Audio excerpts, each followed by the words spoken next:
Manjeshwar block panchayat ವ್ಯಾಪ್ತಿಯಲ್ಲಿರುವ 7 ಪಂಚಾಯತ್ಗಳಿಂದ 750 ಕೃಷಿಕರನ್ನು ಸದಸ್ಯರನ್ನಾಗಿಸಿ ಗ್ರಾಹಕರಿಗೆ ಶುದ್ಧ ಮತ್ತು ಪೂರಕ ಆಹಾರ ಉತ್ಪನ್ನಗಳನ್ನು ನೀಡುವ ಉದ್ದೇಶದಿಂದ ಎಲ್ಲ ರೀತಿಯ ರೋಗಗಳಿಗೂ ರಾಮಬಾಣವಾಗಿರುವ Kerala grow super market ಮಂಜೇಶ್ವರದ ragam ಜಂಕ್ಷನ್ನ ರಾಷ್ಟ್ರೀಯ ಹೆದ್ದಾರಿಯ ಸರ್ವಿಸ್ ರಸ್ತೆಯ ಬದಿಯಲ್ಲಿ ಉದ್ಘಾಟನೆಗೊಂಡಿತು. ಮಂಜೇಶ್ವರ ಶಾಸಕ ಎಕೆಎಂ ಅಶ್ರಫ್ ಅವರು ಕೇರಳ ಗ್ರೋ ಸೂಪರ್ ಮಾರ್ಕೆಟ್ ಅನ್ನು ಲೋಕಾರ್ಪಣೆಗೊಳಿಸಿದರು. ಮಂಜೇಶ್ವರ ಬ್ಲಾಕ್ ಪಂಚಾಯತ್ ಉಪಾಧ್ಯಕ್ಷ ಹನಿ ಪಿಕೆ ಅಧ್ಯಕ್ಷತೆ ವಹಿಸಿದರು. 2020ರಲ್ಲಿ ಕೇಂದ್ರ ಸರ್ಕಾರ ಜಾರಿಗೆ ತಂದ ಎಫ್ಪಿಒ ಅಧೀನದಲ್ಲಿ ಕೇರಳ ಕೃಷಿ ಇಲಾಖೆಯ ನೇತೃತ್ವದಲ್ಲಿ ಕೃಷಿಕರಿಗೆ ಆದಾಯವನ್ನು ಹೆಚ್ಚಿಸುವ ಉದ್ದೇಶದಿಂದ ಮಂಜೇಶ್ವರ ಬ್ಲಾಕ್ ಪಂಚಾಯತ್ ವ್ಯಾಪ್ತಿಯಲ್ಲಿರುವ 7 ಪಂಚಾಯಿತಿಗಳಿಂದ 750 ಕೃಷಿಕರನ್ನು ಸದಸ್ಯರನ್ನಾಗಿಸಿ ಗ್ರಾಹಕರಿಗೆ ಶುದ್ಧ ಮತ್ತು ಪೂರಕ ಆಹಾರ ಉತ್ಪನ್ನಗಳನ್ನು ನೀಡುವ ಉದ್ದೇಶದೊಂದಿಗೆ ಕೇರಳ ಗ್ರೋ ಸೂಪರ್ ಮಾರ್ಕೆಟ್ ಶುಭಾರಂಭಗೊಂಡಿದೆ. ಮೌಲ್ಯವರ್ಧಿತ ಉತ್ಪನ್ನಗಳನ್ನು ಮಾರುಕಟ್ಟೆಗೆ ತರುವುದು, ಗ್ರಾಹಕರಿಗೆ ಗುಣಮಟ್ಟದ ಉತ್ಪನ್ನಗಳನ್ನು ಒದಗಿಸುವುದು ಮತ್ತು ಈ ಲಾಭದ ಮೂಲಕ ರೈತರ ಆದಾಯವನ್ನು ದ್ವಿಗುಣಗೊಳಿಸುವುದು ಈ ಉಪಕ್ರಮದ ಮುಖ್ಯ ಉದ್ದೇಶವಾಗಿದೆ. ಕೇಂದ್ರ ಸರ್ಕಾರವು ಕೃಷಿ ಉತ್ಪಾದಕ ಕಂಪನಿಗಳನ್ನು ಪ್ರಾರಂಭಿಸುವ ನೀತಿಯನ್ನು ಅಳವಡಿಸಿಕೊಂಡಿದೆ ಮತ್ತು ಈ ಉದ್ದೇಶವನ್ನು ಸಾಧಿಸುವ ಉದ್ದೇಶದಿಂದ ರಾಜ್ಯ ಸರ್ಕಾರಗಳು ಅವುಗಳನ್ನು ಪ್ರೋತ್ಸಾಹಿಸುತ್ತಿವೆ. ವಿಷಮುಕ್ತ ಕೃಷಿಗೆ ಉತ್ತೇಜನ ನೀಡುವ ಮೂಲಕ ಕಳೆದು ಹೋಗಿರುವ ನಮ್ಮ ಕೃಷಿ ಸಂಸ್ಕೃತಿ ಮತ್ತು ಸಮೃದ್ಧಿಯನ್ನು ಮರಳಿ ತರುವ ಉದ್ದೇಶದಿಂದ ಕೇರಳ ಗ್ರೋ ಸೂಪರ್ ಮಾರ್ಕೆಟ್ ಕಾರ್ಯಾಚರಿಸಲಿದೆ. ಸಂಕ್ಷಿಪ್ತವಾಗಿ ಹೇಳುವುದಾದರೆ, ರೈತರು ಬೆಳೆದ ಉತ್ಪನ್ನಗಳಿಂದ ಬೆಲೆ ಬಾಳುವ ಉತ್ಪನ್ನಗಳನ್ನು ತಯಾರಿಸಿ ದೇಶ ವಿದೇಶಗಳಲ್ಲಿ ಮಾರುಕಟ್ಟೆಯನ್ನು ಕಂಡುಕೊಂಡು ಆ ಸಂಘದ ರೈತರಿಗೆ ಲಾಭವನ್ನು ನೀಡುವುದು ಈ ಕಂಪನಿಯ ಉದ್ದೇಶವಾಗಿದೆ. ಈ ಉದ್ದೇಶಕ್ಕಾಗಿಯೇ ಈ ಕಂಪನಿಯ ಮೊದಲ ಉಪಕ್ರಮವಾಗಿ ನಮ್ಮ ದೇಶದಲ್ಲಿ ಸುಲಭವಾಗಿ ಲಭ್ಯವಿರುವ ಸಂಪೂರ್ಣ ಸಾವಯವ ಹಲಸಿನ ಹಣ್ಣಿನಿಂದ ತಯಾರಿಸಿದ ವಿವಿಧ ಮತ್ತು ಮೌಲ್ಯವರ್ಧಿತ ಉತ್ಪನ್ನಗಳ ಮೊದಲ ಉತ್ಪಾದನಾ ಘಟಕವನ್ನು ಮಂಜೇಶ್ವರ ಮಂಡಲದಲ್ಲಿ ಪ್ರಾರಂಭಿಸಲು ನಿರ್ಧರಿಸಲಾಗಿದೆ. ಈ ಕಂಪನಿಯು ಯಾವುದೇ ರೀತಿಯ ಹಲಸಿನ ಹಣ್ಣನ್ನು ತನ್ನ ಕಚ್ಚಾ ವಸ್ತುವಾಗಿ ಉತ್ತಮ ಬೆಲೆಗೆ ಈ ಕಂಪನಿ ಖರೀದಿಸುತ್ತಿದೆ.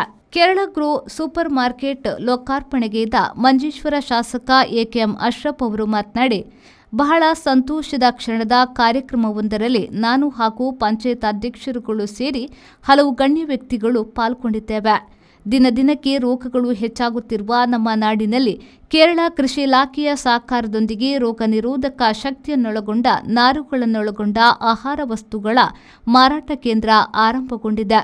ಈ ಕಂಪನಿ ಇನ್ನಷ್ಟು ಎತ್ತರಕ್ಕೆ ಬೆಳೆದು ನಾಡಿನ ಜನತೆಗೆ ಒಂದು ವರದಾನವಾಗಲಿ ಎಂದು ಹೇಳಿ ಶುಭ ಹಾರೈಸಿದರು. അഗ്രികൾച്ചർ ഡിപ്പാർട്ട്മെന്റിലെ പ്രിയപ്പെട്ട ഉദ്യോഗസ്ഥരടക്കമുള്ള ആളുകൾ പങ്കെടുത്ത ഒരു ഉദ്ഘാടന ചടങ്ങിലാണ് സംബന്ധിച്ചിരിക്കുന്നത്. Kerala grow retail outlet Manjeshwaram block പഞ്ചായത്തിൻ്റെ ചരിത്രത്തിൽ ആദ്യത്തെ ഷോറൂമാണ് ഔപചാരികമായ ഉദ്ഘാടനം നിർവഹിച്ചത്. തീർച്ചയായും പുതിയ കാലം നമ്മളെയൊക്കെ ഭയപ്പെടുത്തുന്നത് മായം കലർന്ന ഉൽപ്പന്നങ്ങളിലൂടെ വലിയ രോഗങ്ങൾക്ക് അടിമപ്പെട്ട് നമ്മുടെ ജീവിത സമ്പാദ്യം മുഴുവനും ചികിത്സയ്ക്ക് ചെലവഴിക്കുന്ന ഒരു കാലത്താണ് നമ്മൾ ജീവിക്കുന്നത്. നമ്മൾ സാധാരണ പ്രസംഗിക്കും പറയും ജൈവ ഉൽപ്പന്നങ്ങളെ ഉൽപ്പാദിപ്പിക്കുകയും അത് പ്രചരിപ്പിക്കുകയും ചെയ്യണമെന്നുള്ളത്. കേരള ഗ്രോ റീറ്റെയിൽ ഔട്ട്ലെറ്റ് ഞാൻ നേരിട്ട് വിസിറ്റ് ചെയ്തു ഉദ്ഘാടനത്തിന് ശേഷം. വളരെ നമ്മുടെയൊക്കെ ആരോഗ്യത്തിന് രോഗമില്ലാതെ രോഗരഹിതമായി ജീവിക്കുവാൻ ഈ ഉൽപ്പന്നങ്ങൾ വലിയ രീതിയിൽ നമുക്കതൊരു മെസ്സേജായി ತಲೆಮುರೆ ಕೈಮಾರಿಕೊಂಡು ಕೊಂಡುಹೋಗೇണ്ടದುಂಟು. ಕುಟುಂಬಶ್ರೀ ಮುಖ್ಯಸ್ಥ ರಾಜೇಶ್ ಅವರು ಮಾತನಾಡಿ, ಇವತ್ತು ಕೇಂದ್ರ ಸರ್ಕಾರದ ಯೋಜನೆ ಕೃಷಿ ಇಲಾಖೆಯ ಸಹಕಾರದೊಂದಿಗೆ ಕೇರಳ ಗ್ರೋ ರಿಟೇಲ್ ಔಟ್ಲೆಟ್ ಶುಭಾರಂಭಗೊಂಡಿದೆ. ಯಾವ ರೀತಿಯಲ್ಲಿ ಆರೋಗ್ಯಕ್ಕೆ ರಕ್ಷಣೆ ನೀಡುವ ಆಹಾರ ಸಿರಿಧಾನ್ಯಗಳನ್ನು ಸಾರ್ವಜನಿಕರಿಗೆ ತಲುಪಿಸುವ ಉದ್ದೇಶದಿಂದ ಈ ಕಂಪನಿ ಇಂದು ಶುಭಾರಂಭಗೊಂಡಿದೆ ಎಂದರು. ഒരു മില്ലറ്റിൻ്റെ ഷോപ്പ് മഞ്ചേശ്വരത്ത് ആരംഭിക്കുകയാണ്. ഭക്ഷ്യ ധാന്യങ്ങളുടെ ഗുണമേന്മയെപ്പറ്റി ജനങ്ങളെ ബോധവൽക്കരിക്കുകയും ആ ഭക്ഷ്യധാന്യങ്ങൾ എത്രമാത്രമാണ് ആരോഗ്യത്തെ സംരക്ഷിക്കുന്നു പരിപോഷിക്കുന്ന രീതിയിൽ ജനങ്ങളുടെ അത് എത്തിക്കും, അതിന് അവർക്ക് ആവശ്യമായുള്ള പ്രോഡക്റ്റുകൾ അവരിലേക്ക് എത്തിക്കുന്ന രീതിയിൽ വിവിധ തരത്തിലുള്ള വിവിധ സംസ്ഥാനങ്ങളിൽ നിന്നുള്ള വിവിധ ജില്ലകളിൽ നിന്നുള്ള മില്ലറ്റുകൾ കളക്ട് ചെയ്തുകൊണ്ട് മഞ്ചേശ്വരത്ത് നമ്മൾ ഒരു ഫാർമേഴ്സ് പ്രൊഡ്യൂസ് ഓർഗനൈസേഷൻ്റെ രീതിയിലുള്ള ഒരു മില്ലറ്റ് ഷോപ്പ് ഓപ്പൺ ചെയ്തിരിക്കുകയാണ്. നിങ്ങൾക്ക് ഏവർക്കും ഈ ഷോപ്പ് വിസിറ്റ് ചെയ്യാം. ഓരോ മില്ലറ്റും നമ്മുടെ ശരീരത്തിൽ എത്രമാത്രം ഏതൊക്കെ രീതിയിൽ പ്രവർത്തിക്കുന്നു എന്ന രീതിയിലും എന്തൊക്കെയാണ് അതിൻ്റെ ഗുണമേന്മയും ഏതൊക്കെ അസുഖത്തിനാണ് അത് ഗുണം ചെയ്യുക എന്നുള്ള രീതിയെല്ലാം നിങ്ങൾക്ക് ഈ ഷോപ്പിൽ വന്ന് മനസ്സിലാക്കാൻ പറ്റും.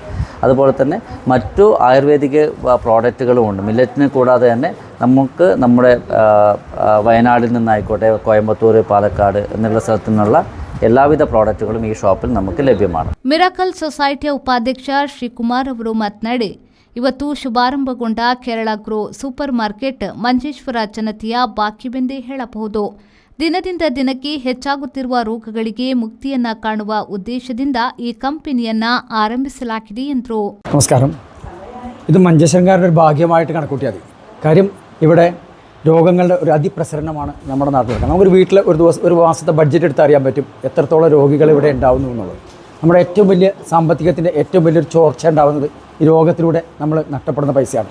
ഇവിടെ രോഗമില്ലാത്ത മുക്തിമാക്കുന്ന ഒരു പഞ്ചായത്ത് ഉണ്ടാക്കുക, അല്ലെങ്കിൽ ഒരു ബ്ലോക്ക് ഉണ്ടാക്കുക എന്നൊരു ലക്ഷ്യത്തോടുമാണ് ഞങ്ങൾ ഇങ്ങനെയുള്ള ഈ ഉൽപ്പന്നങ്ങൾ ഉണ്ടാകുന്ന സൂപ്പർ മാർക്കറ്റുകൾ എല്ലാ പഞ്ചായത്തിലും തുടങ്ങാൻ വേണ്ടി FPO തീരുമാനിച്ചിരിക്കുന്നത്. ഒരു ലാഭച്ചോട് മാത്രം കണ്ടുകൊണ്ടല്ല ഈ പ്രസ്ഥാനം ഉണ്ടാക്കിയിരിക്കുന്നത്.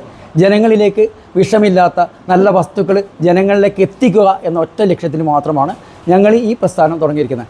ഇതിൻ്റെ പ്രവർത്തനത്തിൽ ഒരുപാട് ആൾക്കാർ പ്രവർത്തിക്കുന്നുണ്ട്. എല്ലാം ലാഭച്ചോ കൊണ്ട് പ്രവർത്തിക്കുന്നതല്ല, എല്ലാവരും ആത്മാർത്ഥ കൊണ്ടും ഈ നാടിന് വേണ്ടി നന്മ ചെയ്യണം എന്നുള്ള ഒറ്റ ആഗ്രഹം കൊണ്ട്. നിങ്ങൾക്ക് ഓരോ പ്രോഡക്റ്റ് എടുത്ത് നോക്കുമ്പോഴും അറിയാൻ പറ്റും ഈ പ്രോഡക്റ്റിൻ്റെ മേന്മ. നിങ്ങൾക്ക് ഇവിടെ വന്ന് ഈ സൂപ്പർ മാർക്കറ്റ് സന്ദർശിച്ചാൽ നിങ്ങൾക്ക് കൃത്യമായിട്ട് മനസ്സിലാക്കാൻ കഴിയും. ಸಾಮಗ್ರಿಗಳ ಮೊದಲ ಮಾರಾಟವನ್ನ ಶಾಸಕರು ದಯಾನಂದ್ ಬಂಗೇರ ಅವರಿಗೆ ನೀಡಿ ಮೊದಲ ಮಾರಾಟವನ್ನ ನಡೆಸಿದ್ರು. ಮಂಜೇಶ್ವರ ಬ್ಲಾಕ್ನ 7 ಪಂಚಾಯತಿಗೆ ಒಳಪಟ್ಟ ಕನಿಷ್ಠ ಒಂದು ಹಲಸಿನ ಮರ ಹೊಂದಿರುವ ರೈತರು ಈ ಸಂಘಕ್ಕೆ ಸೇರಬಹುದಾಗಿದೆ.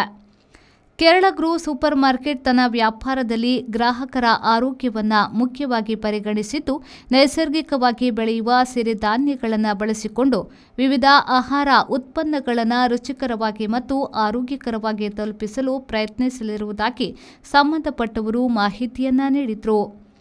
ವೇದಿಕೆಯಲ್ಲಿ ಕಂಪನಿಯ ಸಲಹೆಗಾರರಾಗಿರುವ ಅನಿಲ್ ಕುಮಾರ್ರಿಗೆ ಶಾಲು ಹಾಕಿ ಸ್ಮರಣಿಕೆಯನ್ನ ನೀಡಿ ಗೌರವಿಸಲಾಯಿತು. ಟಿ ರಾಮಚಂದ್ರ ವರದಿಯನ್ನ ವಾಚಿಸಿದ್ರು. ಈ ಸಂದರ್ಭದಲ್ಲಿ ಸೈ ನಿರ್ದೇಶಕ ಫಾರೂಕ್ ಅಬ್ದುಲ್ ರೆಹಮಾನ್, ಪ್ರಾಜೆಕ್ಟ್ ನಿರ್ದೇಶಕ ಆನಂದ್ ಕೆ, ಮಿಂಜಾ ಗ್ರಾಮ ಪಂಚಾಯತ್ ಅಧ್ಯಕ್ಷೆ ಸುಂದರಿ ಆರ್ ಶೆಟ್ಟಿ, ಜನಪ್ರತಿನಿಧಿಗಳಾದ ಹಮೀದ್, ಅಬೂಬಕರ್ ಸಿದ್ದಿಕ್, ಡೆಪ್ಯೂಟಿ ಪ್ರಾಜೆಕ್ಟ್ ನಿರ್ದೇಶಕಿ ಸುಮಾ ಡಿಎನ್, ಕೃಷಿ ಅಸಿಸ್ಟೆಂಟ್ ನಿರ್ದೇಶಕಿ ಅರ್ಜಿತಾ, ಆರೋಗ್ಯ ಅಧಿಕಾರಿ ದಿಲೀಪ್ ಸೇರಿದಂತೆ ಹಲವಾರು ಪಾಲ್ಗೊಂಡರು. ಸುಜಿತಾ ಸ್ವಾಗತಿಸಿ ಅಶ್ರಫ್ ಕುಂಜತ್ತೂರು ವಂದಿಸಿದ್ರು. ರೆಹಮಾನ್ ಉದ್ಯಾವರ, ವಿ4 ನ್ಯೂಸ್, ಮಂಜೇಶ್ವರ.